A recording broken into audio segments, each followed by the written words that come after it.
সূরা ফাতহ থেকে কিছু গুরুত্বপূর্ণ প্রশ্ন, যেমন সূরা ফাতহ কোরআনের ৪৮তম সূরা, আয়াত সংখ্যা ২৯টি, রুকুর সংখ্যা ৪টি, অবতীর্ণ স্থান হল মদিনা। সূরা ফাতহ ২৬তম পারায় অবস্থিত।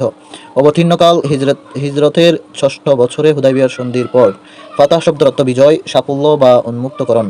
সাকিনাহ অর্থ হল প্রশান্তি। হিজরি ৬ষ্ঠ সালে রাসূল সাল্লাল্লাহু আলাইহি ওয়াসাল্লাম সাহাবীদের নিয়ে উমরার উদ্দেশ্যে মক্কা যাত্রা করেন। কুরাইশ বাধা দিলে হুদায়বিয়ার চুক্তি সম্পাদিত হয়। মুসলমানদের কাছে চুক্তিটি প্রথমে প্রতিকূল মনে হলেও কোরআন একে ফাতহুম মুবিন বা স্পষ্ট বিজয় হিসেবে আখ্যা দিয়েছে। হুদায়বিয়ার সন্ধির সময় যেই বায়াত হয় তার নাম হচ্ছে বায়াতে রিদওয়ান। হুদায়বিয়ার সন্ধিতে সাহাবা বা সাহাবী উপস্থিত ছিলেন ১৪০০ জন।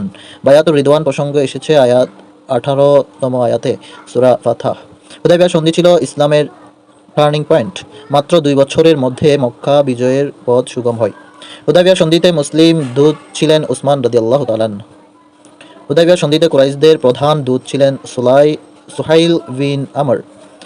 হুদায়বিয়া চুক্তিতে কাফিরদের পক্ষ থেকে যাদের প্রেরণ করা হয়: সুহাইল ইবনে আমর, হওয়াইথির ইবনে আব্দুল উজ্জা, মুকরি ইবনে হাফস। হুদায়বিয়ার সন্ধির শুরুতে কাফিররা যে দুটি বাক্য নিয়ে আপত্তি করেছিলেন সেগুলো হলো বিসমিল্লাহির রহমানির রহিম এবং মুহাম্মাদুর রাসূলুল্লাহ সাল্লাল্লাহু আলাইহি ওয়াসাল্লাম। বিসমিল্লাহির রহমানির রহিমের পরিবর্তে লেখা হয় বিসমিকা আল্লাহুম্মা। রাসূল সাল্লাল্লাহু আলাইহি ওয়াসাল্লামের পরিবর্তে লেখা হয় মুহাম্মদ বিন আব্দুল্লাহ। হুদায়বিয়া সন্ধিতে যে সাহাবী প্রথম বায়াত গ্রহণ করেন তিনি হলেন আবু সিনান আসাদি রাদিয়াল্লাহু তাআলা। হুদায়বিয়ার সন্ধিতে যে সাহাবী হাত উত্তোলিত অবস্থায় রাখেন উমর রাদিয়াল্লাহু। হুদায়বিয়ার সন্ধিতে যে সাহাবী ২ বা ৩ বার বায়াত গ্রহণ করেন তার নাম হচ্ছে সালমা বিন আকওয়া।